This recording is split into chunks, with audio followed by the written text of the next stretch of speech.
If someone was treated badly during the beginning of their life, by the very people who were supposed to love and protect them, the last thing on their mind can be to show them compassion.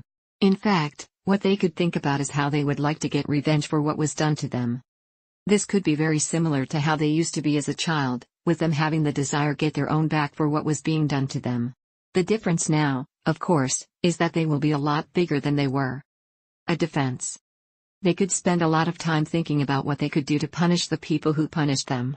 There might also be other moments when they end up falling down into the pain that they experienced as a child. Experiencing anger, and even rage, will allow them to feel strong and capable, while putting these emotions to one side will cause them to feel powerless and helpless. Based on this, the need to experience revenge can be a way for them to avoid their true feelings, not an option. If someone is experiencing life in this way and they are unable to take a step back, there is going to be no reason for them to change their behavior. Ultimately, this is where they are at this point in their life.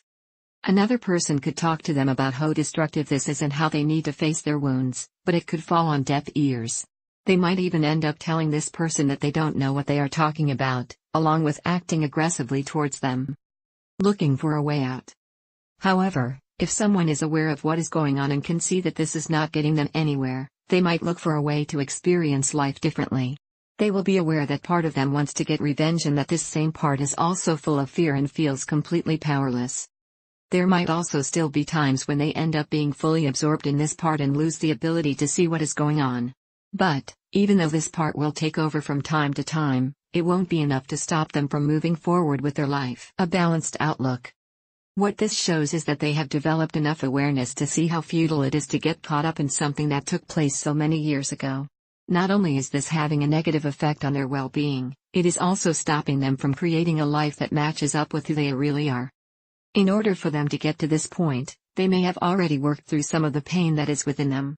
If they hadn't done this, it would be a lot harder for them to step back and to see how much pain their inner child is in. Denial. It can then seem as though someone can either get caught up in how they feel or they can gradually move through it, yet there is another thing that can take place. One can end up disconnecting from how they really feel and act as though their childhood was fine.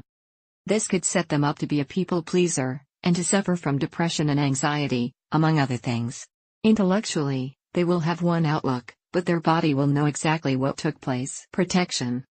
It would be easy to say that this person is just in denial and that they need to face reality, or else they will continue to suffer in silence. But while they are in denial, they are likely to be carrying a lot of pain within them. Therefore, it is not going to be as if this is something they have just consciously chosen to do, it will have been a defense that was put in place to keep them alive. Taking this into account, they will gradually need to peel away the layers that are covering up what is within them, and this will probably require external support. Becoming softer. When someone does work through the wounds that are within them, their heart might gradually begin to open. As this takes place, they may start to find that it is easier for them to show compassion towards others and themselves. They may begin to wonder why their parents, or any else who was around, behaved in the way that they did. It might become clear that these people were not even aware of what they were doing. One step further. Additionally, they may find out that these people were treated in a similar way during the beginning of their life. It might go back even further, which means that their grandparents may have also had a similar experience. As a result of this, one would not be acting in a conscious manner if they were to spend their whole life being angry at the people who were, in many ways, an effect on their early abuse. If they were to allow this pain to define them, they would end up going down the same path. Awareness. The main thing is that one faces and works through their own wounds, and what has been passed down ancestrally, and doesn't force themselves to show compassion to the people who abused them.